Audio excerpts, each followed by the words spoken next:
flood market of Michigan. And now we're going to talk about the different flood insurance options in Michigan. So you really have two flood insurance options in Michigan. We've talked about the National Flood Insurance Program. We've talked about private flood, we've talked about their coverages. Now we're going to talk a little bit briefly, real quick, about private flood insurance.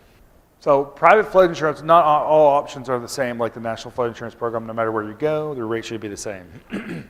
Each private company looks at their ratings different. Even though they might have an appointment with Lloyd's of London, all these different contracts are different.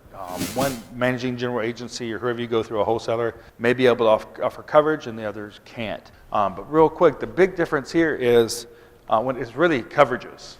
When it comes to these rating systems, they look at frequency of floods. They look at a type of flooding. But the bigger thing here is the coverage available. With the private flood insurance, they do not limit the residential coverage to $250,000 on the building, and on commercial, they do not limit it generally to $500,000.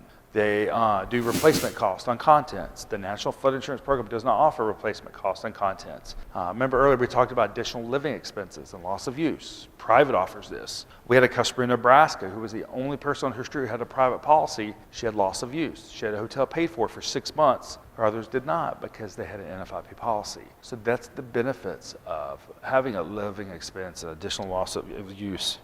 Now, the difference to understand, though, with these private companies is 99% of them are what's called non-admitted, excess, surplus. These types of policies are done different. You have to get a due diligence form signed.